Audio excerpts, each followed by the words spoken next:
All of a sudden, that will become a story of, yes, we just drifted apart. What's really happening here is a mismatch in lifestyle. Not every problem needs a solution from us. And most likely, some of the relationships that were built in those places can disappear. I considered how this happened, and I think there is a number of reasons. Let me leave you with some of the things I'm working on to be a better friend and maintain the relationships I have. I had a conversation with one of my friends the other day, and he talked about the fact that one of his older friendship groups no longer posts in the group chat.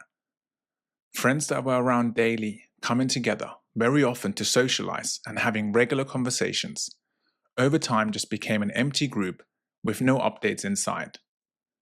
It made me start to think about some of the friends I've had and also why we may lose touch with those that were a part of some prominent seasons in our lives. Friends support us during the times we need it the most. They celebrate our successes and are with us when we're having fun and making memories. These are some compelling reasons to make sure we hold on to the friends that we want to hold on to, and it makes it worthwhile for us to have a look into this. After all, if there is something we can do better here, we certainly should. Truth is, we never have an end-of-year review to see how we performed as a friend, nor do we really get much feedback on our skills and behavior. Most likely, your friend is going to give you the benefit of the doubt if they believed you could have done something better. If friends are not being the best they can be, it starts to make sense why we may end up being too busy to respond or return a call. Are we really that busy, or have our priorities shifted? After all, the average screen time for adults in the UK is more than 7 hours if you include computer and TV usage. It feels like a few text messages with a friend could be thrown in there somewhere. Talking about screen time, I hope you watched our last video, where we talked about phone usage specifically relating to children.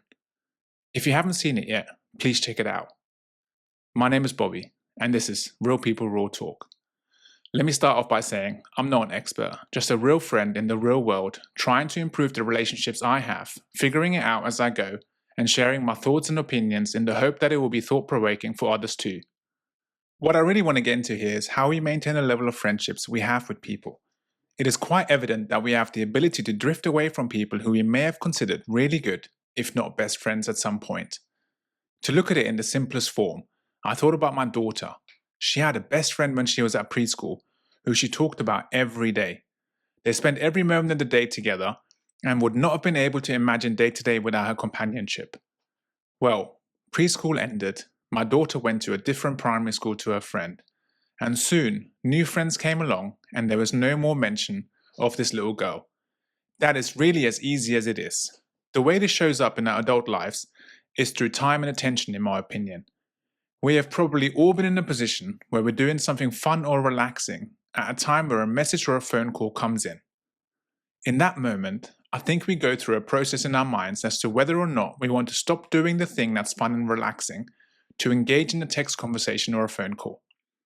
We may then end up thinking, I'll call them back or respond later. Unfortunately, later may never come. This then repeats a few more times, and due to us not wanting to spend the time or pay the attention, that friend then stops reaching out. All of a sudden, that will become a story of, yes, we just drifted apart. On the other hand, you may have that one friend that you will drop pretty much everything for to respond or to answer their call. Looking at that relationship, it may be that talking to them makes us feel better about life.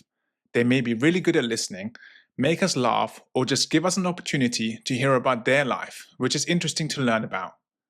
Some sort of value gets added, which then drives us to want to take that call or engage in that conversation. If every time they call, we slide to answer, then most likely that relationship will continue with no worry or drifting apart. This makes me wonder, what are the potential reasons for us to drift apart as friends, to a point where we are no longer speaking to each other? It also makes me think, what does it take to be a good friend in this day and age? Finally, it makes me consider why having good friends is important and what we need to do to play our part in being a good friend. Let me tell you a little bit about myself. I have a small inner circle of close friends whom I have known for pretty much the majority of my adult years. Most of us all lived around the same area, and this is one of the reasons why we became friends. 8 years ago, I moved away from that area, and I'm now around 150 miles away from my friends. Despite the distance, I feel that today we are much closer than we've ever been. And this is after getting married and having children, which I think is a big contributing factor. Well, let's have a look at some of the things we've already talked about, some of the before mentioned questions, and also what I think I have learned from my own situation. I definitely think it's important for us to have friends. I'm talking about real friends, not the deal friends we see throughout the day at work or the associations we have with people, like the person we go to a concert or the cinema with, where there is no real connection other than the love of music or movies. Don't get me wrong, those relationships are still great. We get to do the things we love with a companion, but it's still a little bit like a deal that you have with them. We may not get too close and share our sadness or joy. We will just accompany each other to the thing we like doing. One of my friends told me about a time recently when he joined some of his old work colleagues to a local festival. They had a great time and went back to their house, and my friend was expecting some sort of conversation and some time to chill. However, that time never came. And once they had spoken about the event they had just been to, the conversation naturally fizzled out.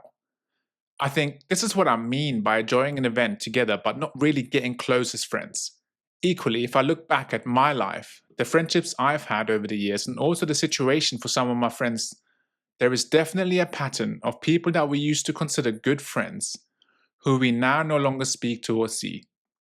I considered how this happened, and I think there is a number of reasons. Distance is definitely one of them, just as the example with my daughter who went to a different school compared to a friend from preschool. They no longer saw each other every day, and the distance drove them apart. Add to that the fact that they did not have the opportunity to stay in touch outside of school, and this easily happens. It's the same for us, at a later age. Move to a different location, take a new job, stop going to that running club, or change the local establishment that you frequent, and most likely some of the relationships that were built in those places can disappear. Moving through life stages is another big factor. As mentioned before, if we get married or move in with a partner before some of our friends do, we go to a different lifestyle at a time where they may still be at a previous stage. This means we may have a little less time than we had before. It could get harder to schedule time to see each other. If you then bring kids into it as well, it becomes even more of a challenge. Now, we may miss that text message or phone call because our time is taken up by tending to the children. What's really happening here is a mismatch in lifestyle, because it seems a lot easier when you and your friends are at a similar stage. The understanding is better, you are more aligned. Then there is the value factor. It certainly feels like there is more value attached to some people we meet and build relationships with. These are most likely the friends we consider to be close, our inner circle. Even our inner circle can change depending on the value exchanged. If I no longer show up in a way that my friend may need me to in a certain situation, he or she may end up not wanting to reach out for that particular situation. An example of this could be one of our friends wanting to talk about a particularly tough situation at work, and us saying, "I think you just need a new job," every time the conversation comes up. Our friend is wanting to discuss the situation and may just want to vent with no desire to get a new job. But because the situation seems particularly challenging, it seems right to say, "Get out before it gets too bad." After a number of these conversations, your friend who is not getting any help from the conversation will stop talking about the work scenario. In doing so, they may just stop calling when there is anything going on at work. Another way the value factor shows up is in physical presence. If friends are looking to get together and we are never able to make it due to other commitments, sooner or later, that invitation call will be less likely. Of course, we all have busy lives, so we decide to pick and choose which events or meetups we can attend, especially when you have a partner and children too. A lot more needs to be considered. Lastly, there is the period in your life where you may have moved on from a particular group of friends due to ambitions and values no longer lining up. You will now be in the process of making new friends. This is dependent on why you were friends in the first place. For instance, You may have made some good friends at uni who were always out partying with you. As you have moved through life and life stages, you may have chosen to work towards health and lifespan. You no longer want to go out partying and stay up for most of the night. But they are still in a position where they enjoy doing that. If your decision not to partake in that activity ends up in them not getting in touch anymore, then most likely you are in this transition period where you'll be making new friends pretty soon. Friends who will be more aligned with what you want to achieve in this season of your life. These are some of the potential reasons I thought of using my own life and what I hear from friends and family. I'm sure there's more reasons why we may have fallen out of touch. And as always, I'm interested to see how this has shown up in your own lives, and also if you have not experienced this at all. Please let me know in the comments. I look forward to reading more. Let's have a look at some of the other questions from earlier, because I think the answers may help us to formulate a strategy for our part ensuring friendships continue to flourish. What does it take to be a good friend in this day and age? Well, I think time is a huge contributor to being a good friend. You have to signal that you're willing to devote time. Time and attention are such big currencies in our life, and when we show that we are willing to put in the time for our friends, they will appreciate it, even if that appreciation is silent sometimes. Presence is another big contributor. This means we are there for the bad times and we are also there for the good ones. A lot of friends are really good at being there for the bad. The drama, the problems. They excel at supporting with solutions and they love to help fix things. That's fine, and it will help in the moment. But if they don't show up in the same way when you want to share something good, this may start to erode the friendship. Presence needs to be balanced. We need to be available to listen to both the positive and the negative. This brings me on to listening, specifically holding space for our friends. Just like presence, we need to be able to hold space for them in the good times and the bad times. When Kendrick and Drake had their rap battle, I really wanted someone to talk to about my excitement of it.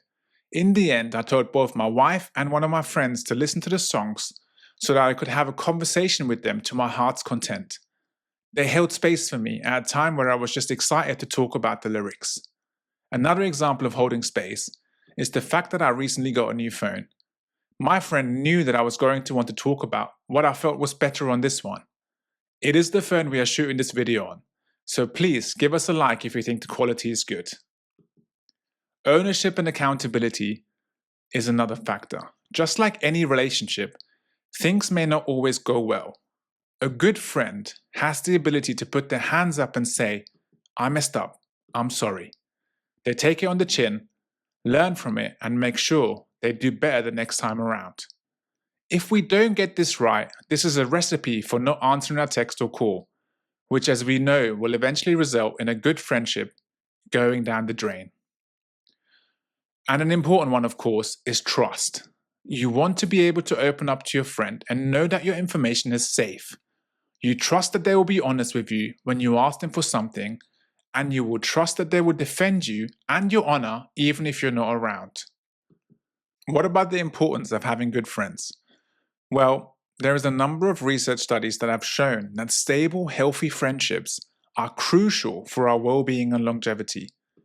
There is a decreased risk of depression, high blood pressure, and other health problems. Having friends, interacting and spending time with them will give us a healthy amount of serotonin.